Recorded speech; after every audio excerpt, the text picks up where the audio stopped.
Hi there, I'm Annalie McDonald, otherwise known as Nasty Grandma. Here to show you how to artificially inseminate your dog.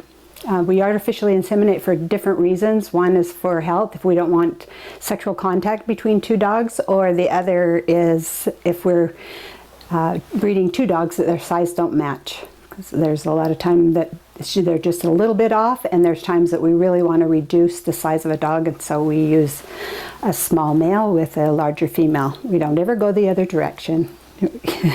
Never do a big dog with a big male with a small female. That's dastardly. And I'm going to show you the setup here first. The first thing is to tell you that I get all of my supplies except for thermometer from either Valley Vet or Revival, and those are both online shops and very good. I'd love you to patronize them because they are paying attention to what we need as breeders and giving us some really good stuff.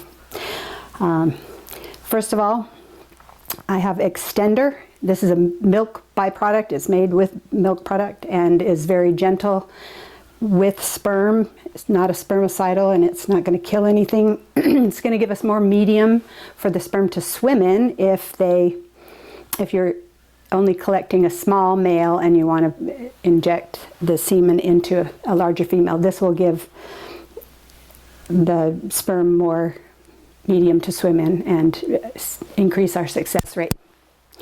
I use this in a water bath, and this is like a baby bottle warmer, but it's specific for labs. So if you look in Valley Vet or Revival, you'll see that they have this sort of warmer, and it is for a lab. We keep this in there. We want it to be at 38 degrees Celsius, which is about 100.5 in Fahrenheit. So we've got that going, and we want that to be warm enough to match our sperm sample that we collect.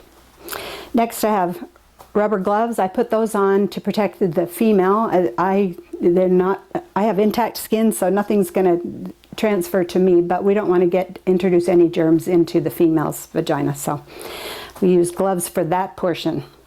I use a thermometer, and it's just a regular digital thermometer that will run through hot, cold, and give me an accurate reading. I'm going to test the sperm once I collect it, and then I'm going to match the extender with that same temperature. Here we have a syringe. Once we've collected, we're going to draw up the semen and the extender into this syringe using a pipette. When in doubt, use a longer one. You can always go shorter, but you can't go longer. My favorite pipette is this guy, and you can see the reason for that, and let me show you the difference in these two. This one has a blunted end, but it's got a straight shot straw. This one has a rounded tip, and it has tiny little holes in it, and the importance of that is that you can't get semen backing up. Once you've injected it in, we can take the syringe off and add a little bit of air to clear the syringe, and I don't have to worry about semen coming back on me. I'm doing a small female today, so I'm going to use just small syringe, but you'll notice that I have to put my thumb on it when I remove this syringe to get air. You'll notice that happening, and then we clear it and get all the semen out. But when in doubt, do use a longer one rather than going short and not reaching the cervix.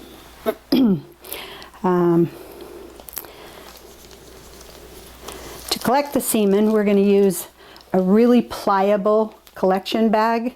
Valley Vet has the best. This is satiny, smooth, and flexible, but it is really strong.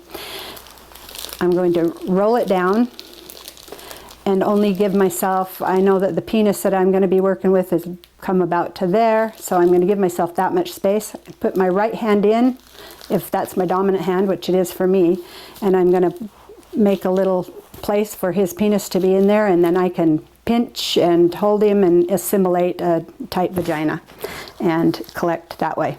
If you leave it with so much hanging down here, you're going to collect all over up in the bag, and you will have wasted some semen up here in the upper portion of the bag. So I like to get it so penis is in about this far so that I can see what I'm collecting, but I'm not wasting any up in the larger body. So this just roll down. This is something I've learned over time the hard way, and then put fingers in, and then the penis can just enter like that, and I've got the control. So what we want to do is let our male and our female just get a good sniff of each other and see if they're interested. Our male is sniffing, licking, and actually trying to mount a little bit. This is Cinny and Brickle. And Cinny is cocking her tail to the side, and that is called flagging. So we're ready to rock. I'm going to get this on my hand. And for this little guy, he doesn't have much of a penis, so we're just going to continue taking some of that up in there and thread it over my fingers so that we've got a short amount, so I can catch his penis and keep the semen contained. So I'm going to let him mount her, and then I'm going to grab his penis, and then I also get up behind his bottom. See if he's ready.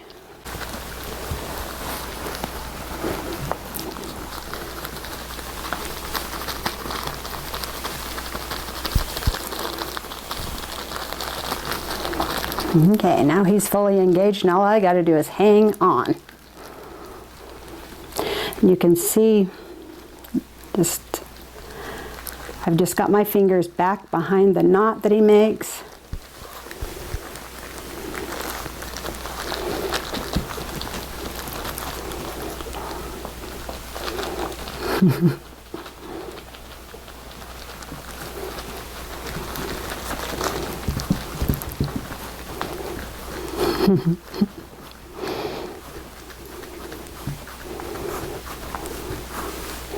And when he is fully not finished ejaculating but pumping, he'll turn around, swing his leg over, and he'll think that he is butt to butt with female, because his knot would be stuck inside her hips.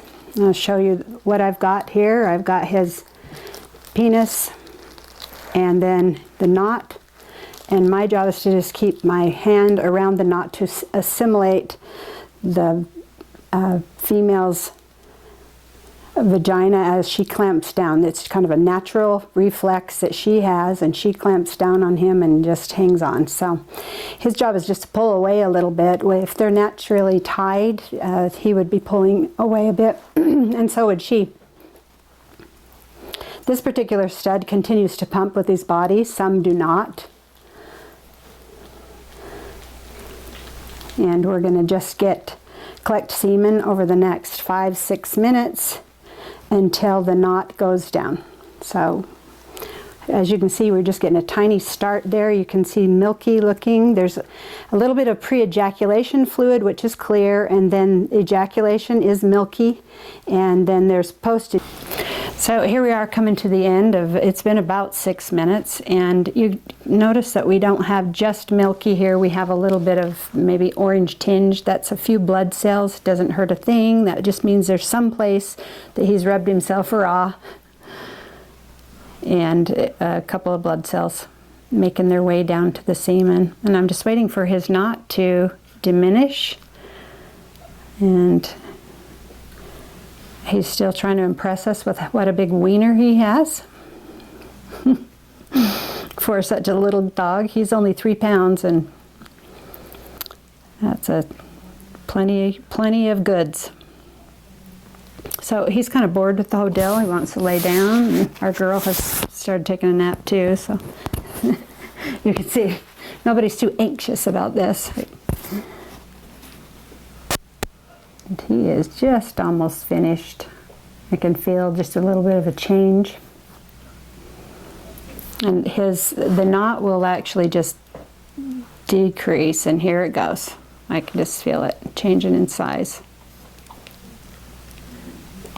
And there's no knot anymore, and so there's nothing to hang on to, and he can just slide right out. And we'll just make sure he gets it put away, and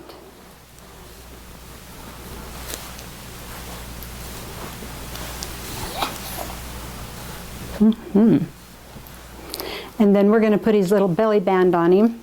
That's why he has such a weird haircut. But this is how we have studs in the house. They're good citizens. We put a little pad in there and put a belly band on, and he's good to go. He's not going to mark anywhere in the house, and we've got a good stud.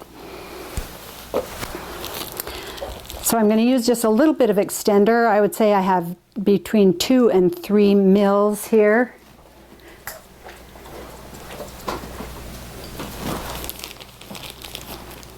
And I've kept the extender warm, and what I want to do right now is check the temperature of the actual collection. When it takes that long, it can cool just in the air, so I'm not at body temperature anymore. So I'm just going to check the temperature of it, placing the tip into the semen. And it's just registering low, which means that we are below 98.6, which is a human body temperature. So I'm going to put just a little bit of this extender that's warmer up above where my hand is. I'm going to block it off. I'm not going to let any go down yet. I'm just going to put about half of that, which is a couple mils, just 2 is plenty.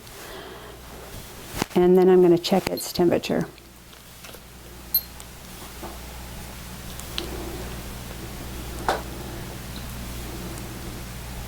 And it is 98.8, so just a little bit more than what's in there. So I'm going to just let a tiny bit dribble down at a time into the semen so I don't shock it. If it's too hot, it'll cook it. If it's too cold, it'll freeze it, and it will stunt the sperm. We check our dogs fairly often to see how much sperm they're carrying, how much they're giving us, and also the quality of it.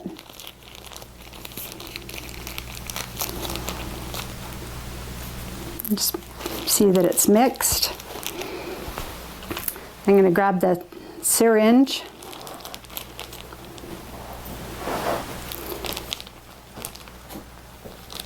Thread it in all the way down.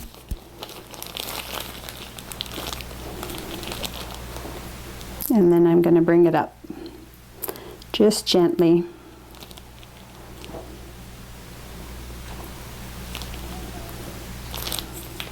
Okay. And then I'm going to take about 3 mils of air in there as well. And that's to clear the tube when we're complete. That means I've got to use my pipette just at a straight angle in order to fill it so that we're ready to inseminate. I'm going to sit this here, put on my gloves.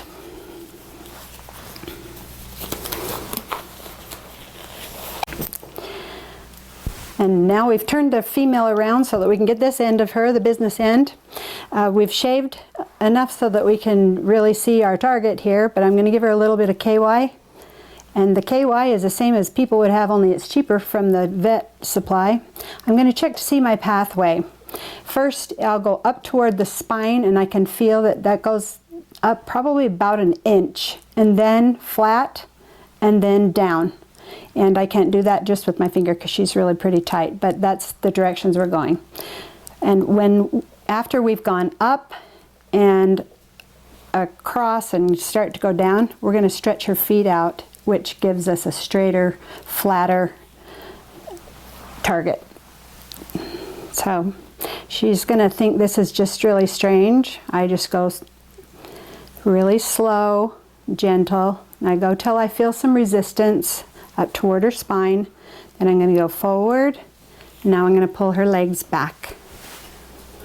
And that gives me an easier target. And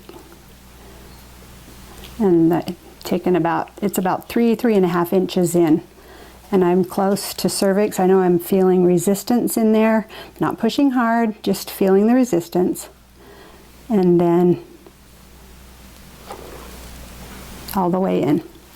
I'm going to put just a little bit more air in to clear the tube. I can see I've got some in the tube, so I'm going to pull back and give me a couple mils of air and push it in. And you can see I've cleared the tube. Every drop counts. So now we want to keep the girl at an angle, maybe 45 degrees. We want them comfortable, but we do want them to be in this position.